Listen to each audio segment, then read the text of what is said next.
విశాఖలో crime DCP Venkataratnam media సమావేశం నిర్వహించారు. ఈ సందర్భంగా ఆమె మీడియాతో మాట్లాడుతూ ఎంవీపీ పరిధిలో కొన్ని దొంగతనాలు జరిగాయని బాధితులు ఇచ్చిన కంప్లైంట్ తో 5గురిని అరెస్టు చేయడం జరిగిందన్నారు.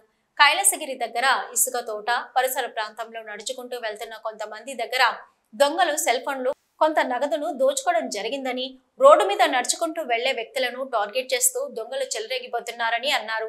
మాసుపల్లి నరేష్, చిట్టిబాబు, బెంజమాన్ ఇలా కొంతమంది వన్ టౌన్ ప్రాంతానికి చెందిన వ్యక్తులుగా గుర్తించామని అన్నారు. నిందితుల మీద కఠిన చర్యలు తీసుకుంటామని తెలిపారు. ఇతనికి 27 సంవత్సరాలు.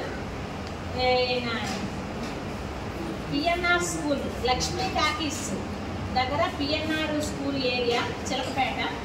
అలాగే ఒట్టు ధనరాజు, ఇతనిది చెంగల్రావుపేట, అది కూడా వన్ టౌన్ లిమిట్స్లోకే వస్తుంది. అలాగే వాసుపల్లి నరేష్, ఇతను ఏవిఎన్ కాలేజ్ టౌన్లో ఉంటారు.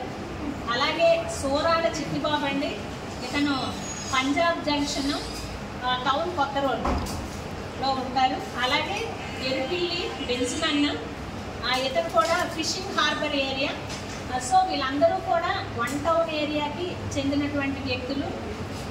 అందరూ ఫ్రెండ్స్. ఇంకా వాళ్ళకి ఏంటంటే చెడు అలవాట్లకు లోనైపోయి ఈ గంజాయి తాగడము, ఆల్కహాల్కి అలవాటు పడిపోవడము, వాళ్ళ అలవాట్లను కోరికలను తీర్చుకోవడానికి ఈ రకంగా రాబరీస్ చేయడం అనేటటువంటిది అలవాటుగా చేస్తున్నట్టుగా గుర్తించడం జరిగింది. ఆల్రెడీ ఎన్డీపీఎస్ కేసుల్లో కూడా ఇన్వాల్వ్ అయ్యి ఉన్నారు. ఇందులోనే దేవర వంశీ అనేటటువంటి వ్యక్తి. సో స్టూడెంట్ యాక్షన్ అయితే మాత్రం తీసుకుంటాము. మీకు ఇంతకు ముందే చెప్పాను, సిపి సార్ వచ్చిన నుంచి యాక్షన్ ఎలా ఉంటుందంటే, ఇప్పుడు 100 కాల్ చేయడం తగ్గిపోయింది. సిపి వాట్సాప్ కాల్ అయిపోతుంది. డైరెక్ట్గా సిపి సార్ కన్సర్న్ ఆఫీసర్స్కి ఫోన్ చేసి చెప్పడం వల్ల రియాక్షన్ అనేటటువంటిది చాలా ఫాస్ట్గా ఉంటుంది.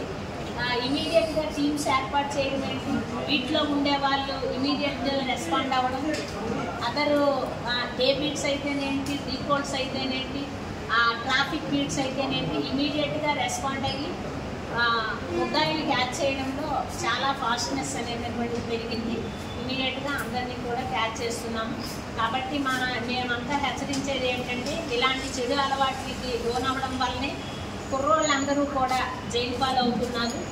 మీ అందరికీ విజ్ఞప్తి, చెడు అలవాట్లు మానుకోండి, మీ ప్రవర్తన మార్చుకోవాలి. లేకుంటే చిన్న చిన్న అఫెన్సెస్ అని మీరు అనుకుంటారు. ఏముంది, సెల్ ఫోన్ లాక్కోవడమే కదా, క్యాష్ లాక్కోవడమే కదా అని అనుకుంటారు. అది రాబరీ కిందకు వస్తుంది. మీరు భయపెట్టి వాళ్ళని భయానికి గురి చేసి మరీ తీసుకుంటున్నారు. అది రాబరీ అంటే 10 years శిక్ష పడే అవకాశం ఉంది. మీ భవిష్యత్తును పాడు చేసుకోకండి, మంచిగా ఉండండి. ఇదే మా